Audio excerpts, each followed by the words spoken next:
A geopolítica emerge historicamente como um campo de estudo fundamental para compreender a interação dinâmica entre a geografia física e as decisões políticas dos estados.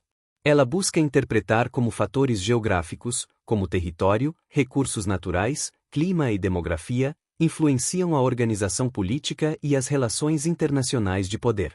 Ao articular conhecimentos de geografia, história e ciência política, esta disciplina oferece uma lente analítica sobre como as nações projetam seus interesses e garantem sua sobrevivência no cenário global.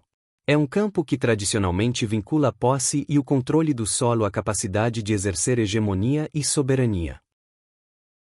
No entanto, é preciso situar as origens e fundamentos da geopolítica dentro de limitações específicas de tempo e espaço, notadamente no final do século XIX e início do século XX.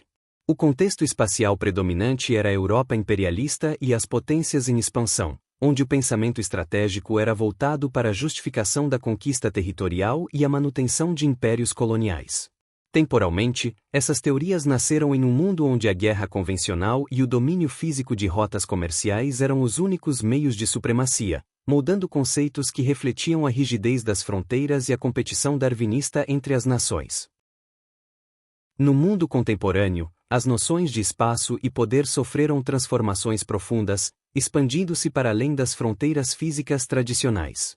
O poder atual manifesta-se de forma difusa através de fluxos econômicos, redes digitais, influência cultural e capacidades tecnológicas, criando uma realidade onde a soberania é frequentemente desafiada por atores não estatais e corporações transnacionais. O espaço deixou de ser apenas um território contíguo para se tornar um ambiente multidimensional, englobando o ciberespaço e as esferas de influência econômica, onde a conectividade e a velocidade da informação muitas vezes superam a importância da posse estática da Terra. A seguir, serão analisadas as origens e fundamentos da geopolítica, concluindo com as suas relações entre espaço e poder no mundo contemporâneo. O determinismo ambiental, proposto inicialmente por Friedrich Hatzel, constitui um dos pilares primordiais do pensamento geopolítico clássico ao vincular o Estado ao solo. Hatzel argumentava que as características físicas do meio ambiente moldavam decisivamente o caráter cultural e político das sociedades humanas, influenciando seu desenvolvimento. Essa visão sugeria que populações em determinados climas ou relevos teriam predisposições naturais para a expansão ou para a estagnação política e social. O Estado era visto como uma entidade que precisava de espaço vital para prosperar, tal como uma planta necessita de solo fértil. No mundo contemporâneo, essa lógica ressurge nas disputas estratégicas pelo controle de recursos escassos em regiões de clima extremo, como o Ártico. A teoria orgânica do Estado, sistematizada por Rudolf Schelling, aprofundou a visão de Hatzel ao conceber o Estado como um organismo vivo que nasce, cresce e morre. Para Schelling, o Estado não era uma criação jurídica estática, mas uma forma de vida que devia lutar pela existência através da expansão territorial contínua.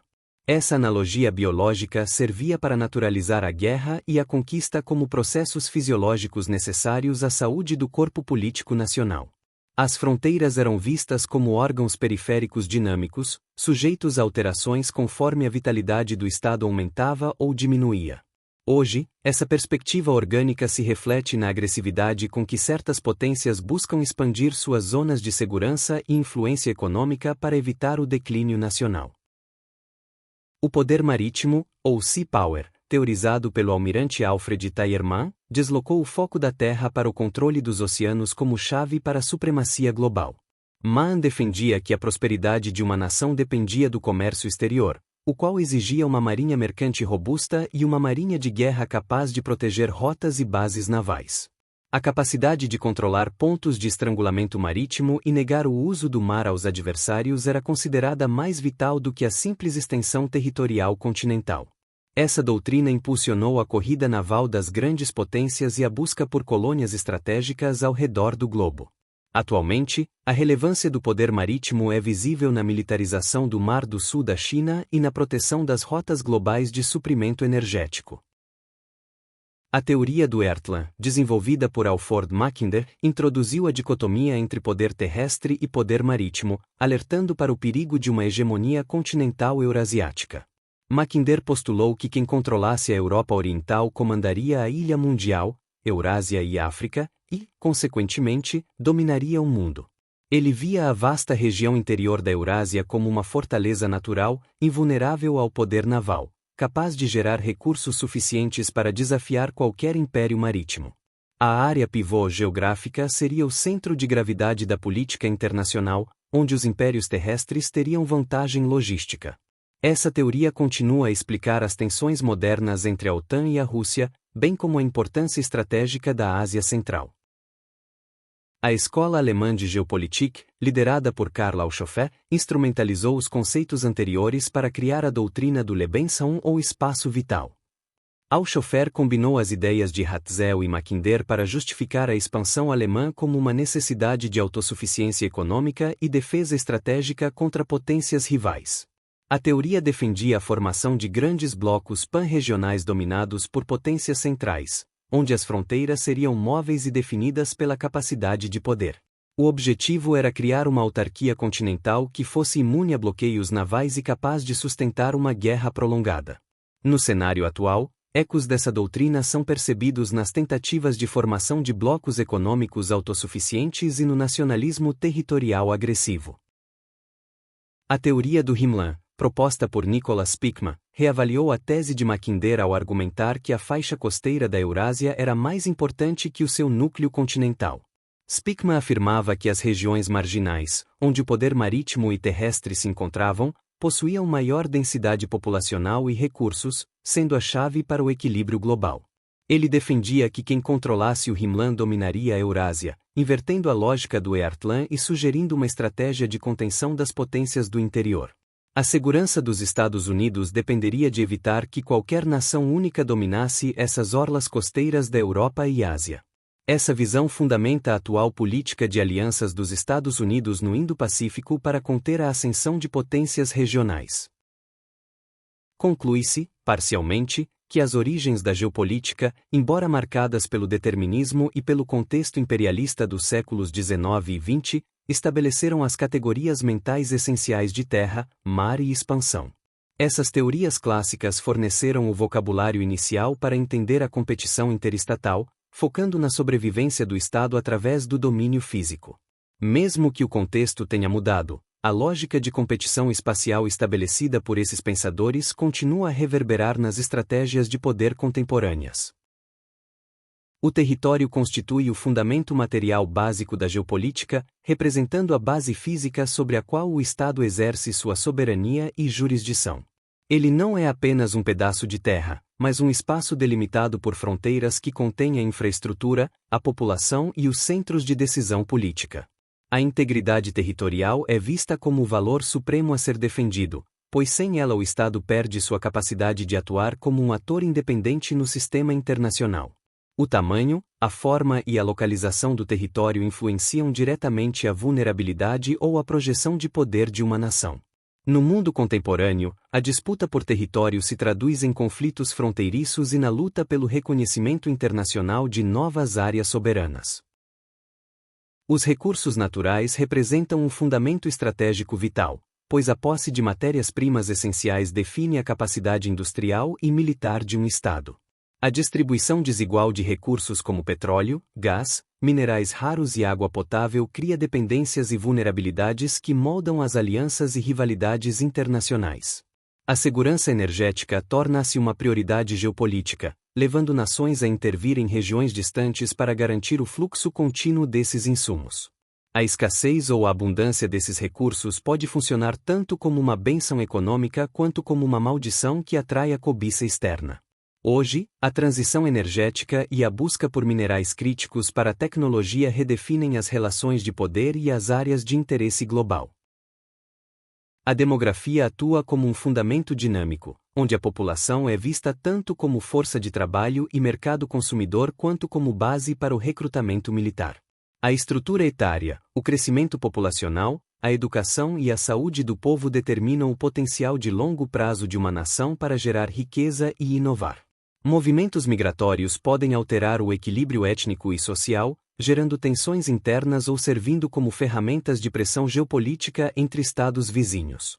Uma população numerosa e qualificada é um multiplicador de poder, enquanto o declínio demográfico pode sinalizar o enfraquecimento estratégico.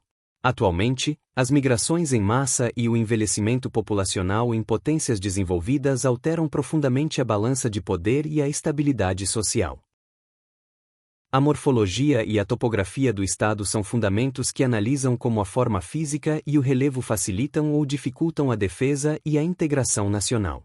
Cadeias de montanhas, rios, desertos e pântanos atuam como barreiras naturais que podem proteger um país de invasões ou isolá-lo do comércio internacional. A configuração interna do território afeta a facilidade de transporte, a comunicação entre o centro e a periferia e a coesão nacional diante de separatismos regionais. Países com geografias fragmentadas enfrentam maiores custos para manter a unidade política e projetar autoridade em todo o seu domínio. No presente, a superação dessas barreiras geográficas através de infraestrutura moderna é crucial para a integração econômica e o controle efetivo do espaço estatal.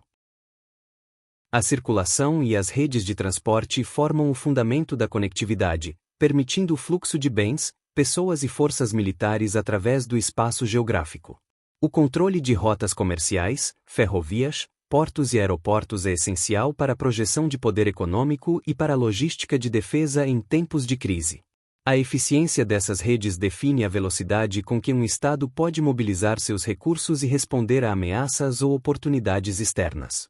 As rotas não são fixas, podendo ser alteradas por inovações tecnológicas ou bloqueios políticos, o que exige adaptação constante das estratégias nacionais. Hoje, grandes projetos de infraestrutura transnacional, como novas rotas da seda, são instrumentos diretos de expansão de influência geopolítica. A tecnologia atua como um fundamento multiplicador, capaz de alterar o valor estratégico de todos os outros fatores geográficos e materiais mencionados anteriormente. O desenvolvimento de novas tecnologias militares, de comunicação e de exploração de recursos pode transformar áreas anteriormente inúteis em zonas de alto valor estratégico. A superioridade tecnológica permite a um Estado superar desvantagens geográficas, projetar força à distância e dominar os domínios aéreo, espacial e cibernético. A inovação constante cria assimetrias de poder, onde nações menores, mas tecnologicamente avançadas, podem desafiar gigantes territoriais. No mundo contemporâneo, a corrida pela supremacia em inteligência artificial e guerra cibernética redefine o controle do espaço e a hierarquia de poder global. Em conclusão parcial desta parte, os fundamentos da geopolítica, território, recursos, população, morfologia, circulação e tecnologia, compõem a base material sobre a qual o poder é construído. Eles representam as variáveis permanentes e mutáveis que os Estados devem gerenciar para garantir sua segurança e prosperidade. A interação entre esses fundamentos dita as capacidades reais das nações, distinguindo as potências globais dos atores regionais. A geopolítica reafirma-se como a disciplina indispensável para decifrar a complexa teia de interações entre a realidade física do planeta e as ambições políticas das nações. Ela transcende a mera descrição geográfica para se tornar uma ferramenta de análise preditiva e estratégica, essencial para a compreensão dos conflitos e alianças. Ao unir os imperativos da geografia com a vontade política, a geopolítica revela as motivações profundas que guiam o comportamento estatal. Assim, ela permanece vital para entender como o ambiente físico continua a impor restrições e oferecer oportunidades aos atores internacionais. Em síntese, observa-se que as origens da geopolítica forneceram as teorias clássicas de competição espacial e expansão orgânica, enquanto seus fundamentos estabeleceram as variáveis materiais, como recursos e demografia, que alimentam essa competição. As teorias de Hatzel, Mackinder e outros criaram os mapas mentais de estratégia, ao passo que os fundamentos tangíveis explicam os meios pelos quais essa estratégia é executada. Juntas, essas duas vertentes demonstram que o desejo de poder está intrinsecamente ligado à capacidade de controlar e explorar o meio físico. A evolução do pensamento geopolítico reflete, portanto, uma adaptação constante das velhas teorias às novas realidades materiais. As origens da geopolítica relacionam-se com o espaço e poder no mundo contemporâneo ao demonstrar que, apesar da globalização, as velhas lógicas de cercamento e esferas de influência permanecem ativas. A teoria do Earthland, por exemplo, ainda ilumina as tensões na Eurásia, e o conceito de Sea Power é visível na disputa pelo controle dos oceanos Pacífico e Índico. As noções de espaço vital, embora rebatizadas, manifestam-se na busca por segurança econômica e zonas de tampão estratégico. O legado dos pensadores clássicos persiste na forma como as superpotências desenham suas linhas de defesa e projetam sua força militar. Os fundamentos da geopolítica conectam-se às relações atuais de espaço e poder ao definirem os objetos concretos das disputas modernas, como a tecnologia, a energia e as rotas comerciais. A luta por recursos naturais escassos e o controle de infraestruturas críticas de conectividade são as manifestações práticas da soberania no século XXI. A demografia e a capacidade tecnológica determinam quais nações ascenderão como novos polos de poder em um sistema multipolar. Assim, os elementos fundantes da disciplina continuam a ditar a hierarquia e a distribuição de poder no sistema internacional. Finalmente, as origens e fundamentos da geopolítica relacionam-se com o espaço e poder no mundo contemporâneo porque a geografia continua a ser o palco ineludível da história humana. A finitude do espaço terrestre e a distribuição desigual de riquezas forçam os estados a uma competição perpétua, onde as teorias do passado e os recursos do presente se entrelaçam para moldar o futuro. Mesmo na era digital, o poder precisa de uma base territorial para emanar e de recursos físicos para se sustentar. Portanto, a geopolítica é o elo que explica por que a localização e a materialidade ainda determinam o destino das nações.